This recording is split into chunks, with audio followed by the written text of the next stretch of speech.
Hey guys, welcome back to the channel. Today I'm working on a couple projects that I thought I would take you guys along with me to show you some of the things that come up around here that I've learned to take care of myself. I'm pretty proud of it. I am not a fan of spray, any kind of Roundup or weed killer, but unfortunately here in Montana we have an invasive weed called white top. Although it's not toxic to any of my livestock, it's not good for cows if they digest it. So it's pretty much law here that you have to maintain and take care of it. And it's been so bad the last few years. So they're coming to spray the pasture tomorrow. So they'll be out here. There is some of that weed out here, but we'll worry about that later. The good news is it's a good pasture for them to still be able to come out throughout the next 2 days and eat. Along this fence right here, there's actual fencing on the post. The fencing is on the outside here. So when the goats particularly come in, the first thing they do is they run their bodies right along that fence and they're pushing all the nails out of the post. So what I have to do to keep them off of that is run a hot wire line down to the end here. Now the perimeter of the fence is completely hot wired. I did have an option to connect it a little bit, but it wouldn't have been as reliable.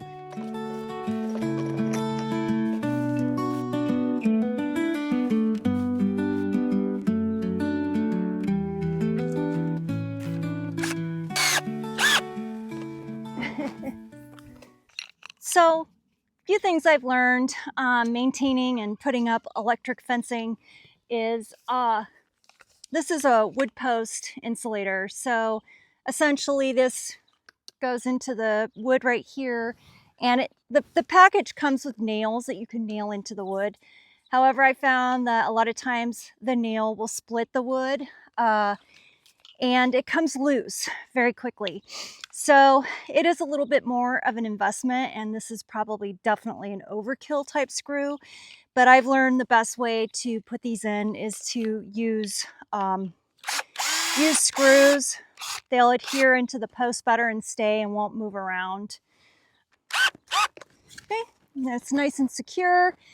And then the wire will just rest in between these two pieces right here.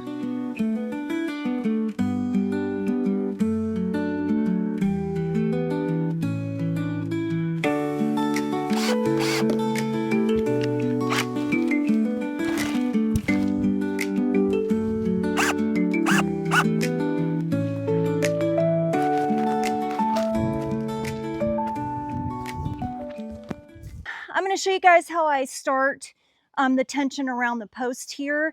That's kind of one of the most important parts when you're starting a line, is making sure that you have good tension so that the line isn't moving back and forth. One of the tools I'm going to be using today, probably a few of these, just because I don't know how much wire. I know I don't have enough wire to extend all the way down without splicing two together. This has been an absolute miracle tool for me here. As you can see, it has 2 holes on each side, and all you do when you need to seam together 2 hot wires two pieces of hot wire is you take one end and you shove it through this way, and you take another end and you shove it through this way. And inside here are teeth that grab the wire and it keeps it from slipping. I promise you, you will be so happy you made the investment to get these. They are fantastic, and they are made in America. So what I'm gonna do is I'm gonna feed this through there. There we go. Okay. So watch this. That will not let me pull that off. So that's what it does. As soon as you put it in that wire, it grabs it with little teeth. So I've got this on here, and then I'm going to take the insulator that's going to go around the wood post. Oh, that I almost did the wrong way. Okay, wrap it around.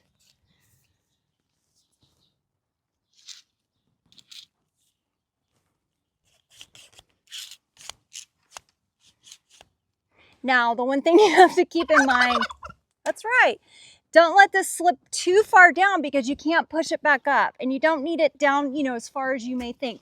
Because remember, out of this end, you need about 2 inches. So I hope you guys can see this.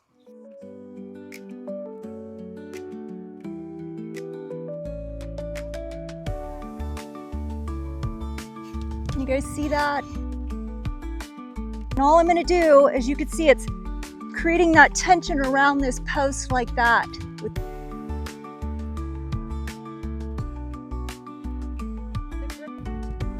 And so there you go.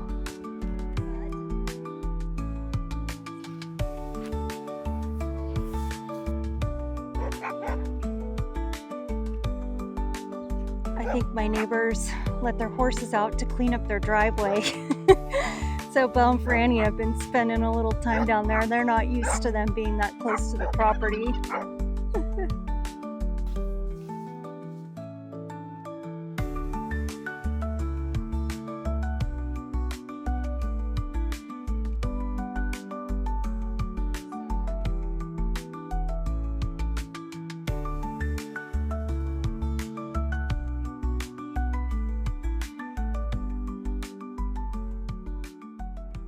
Okay, so I've got all the wires connected.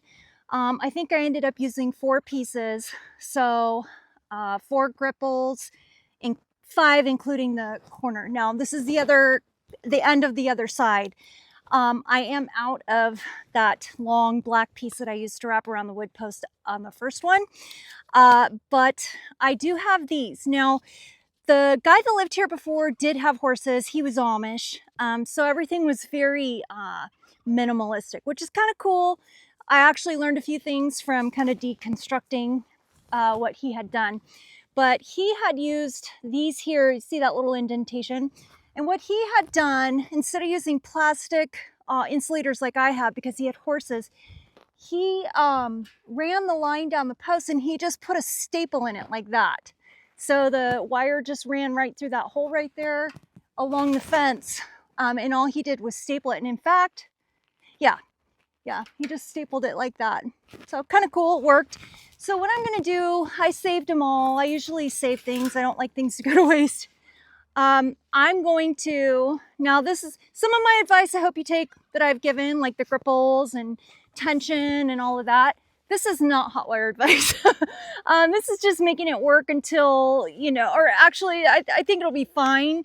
But what I'm gonna do is just create a little bit of a barrier. You mainly just don't, it actually, I think, technically would be okay wrapped around the wood, unless it gets wet, I guess. You just don't want it touching other metal, because then it will short.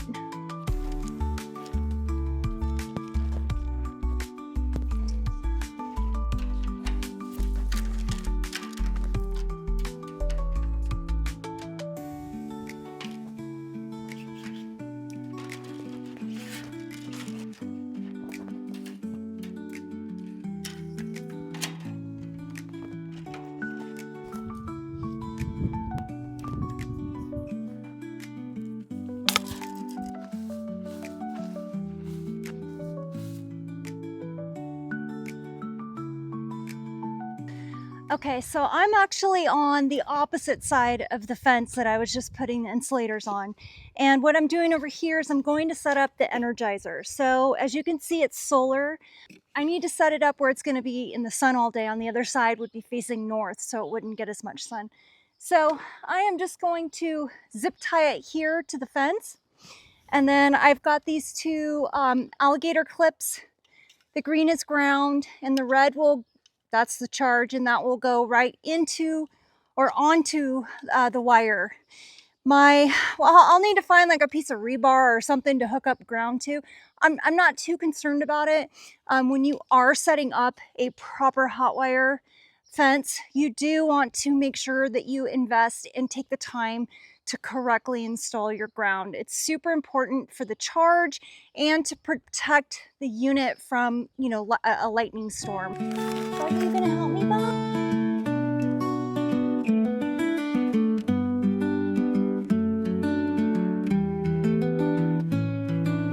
So here we go, it's all set up. One thing about living on property, you don't want to look like the Clampetts, of course, but you also don't just want to get in the habit of just tossing. You get a lot of excess stuff that may not have a purpose right away, but if you're able to neatly organize it so that you always have it available and on hand, you'd be surprised how things can get reused and repurposed. I was looking around for something I could use as a ground rod. And when I went out to my T-post pile, I remembered I threw out this old fire set. The handles, they come loose, they unscrew really easy. And this is the poker one. So I'm gonna take this off. And if I can't take that off, I'll just put it into the ground. And I'm gonna use this as my ground rod. Now, I'm one who's always in favor of a little farm fit to stay in shape and doing hard work around here. But if you can find a way to make some things easier for yourself, why not? This is what I'm going to use to start the hole in the ground. The ground's pretty soft from, you know, it's spring right now, so it's been raining. But I'm just going to see how far I can get down with this, and then the rest of it I'll try to hammer it in. Actually, I also have this.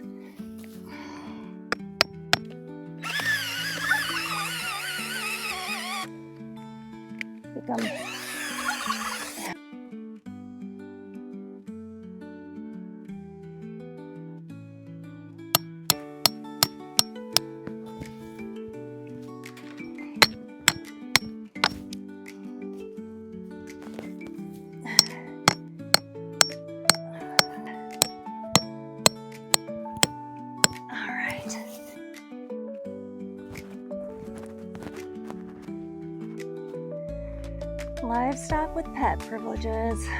Must be nice. Must be nice. Okay, so now for the fun part. I've got my fence tester here.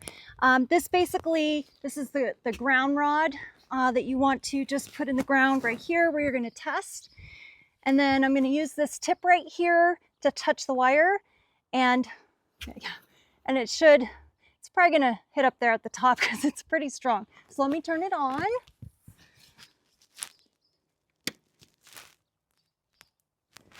Okay, so the first good sign is that you hear tick, tick, tick.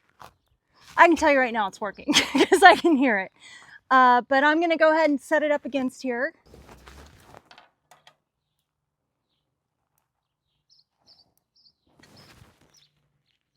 Oh, it's not working. Let me tell you why. I'll show you. So I was hearing a little tick, tick, tick. And as you can see right there, the hot wire is touching that part of the fence. Okay, fix the insulator on there. So Turkey Dude, are you here to assist? You guys can't see him, but he's right in front of me. Okay, so I don't hear that tick, tick, tick. But that doesn't mean that... Watch out, buddy.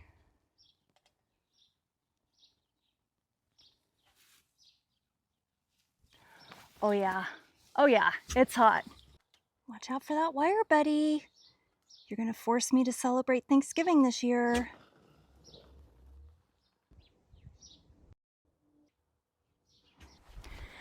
Okay, so for the second part of this whole endeavor that's only necessary for 2 days, is me making a barricade. So right here, I've got one goat out, so I'm gonna have to try to get her in, little chunky.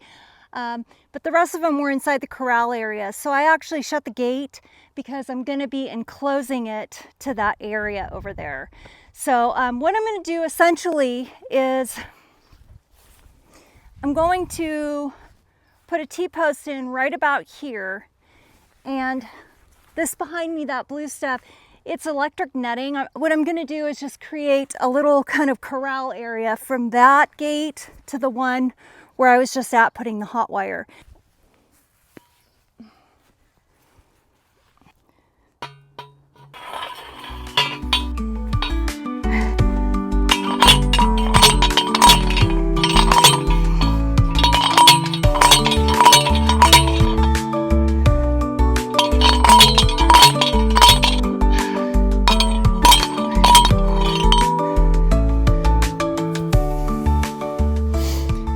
Okay, so that should be strong enough to keep it, give it some tension around the corner of it. Come on, Junk.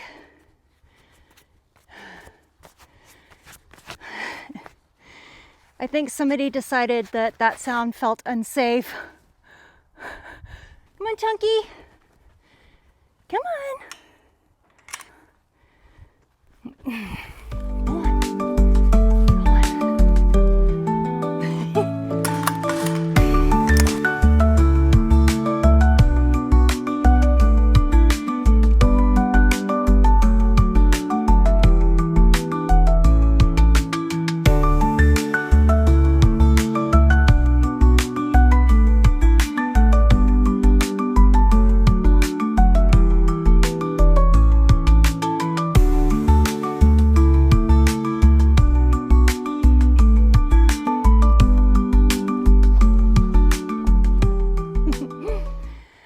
So I hope you guys enjoyed today's video. I've just been really busy.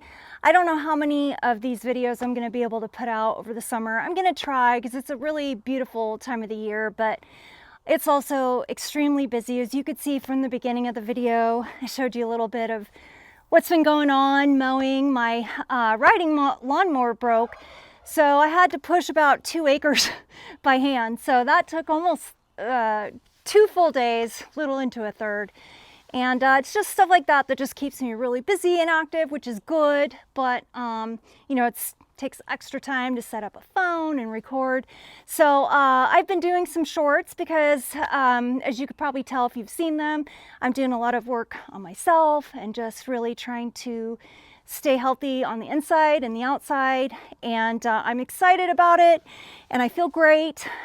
So you probably will see more shorts from me than you will long version content, but I am still here and I will be putting stuff out. So I hope everybody's doing well. Take care.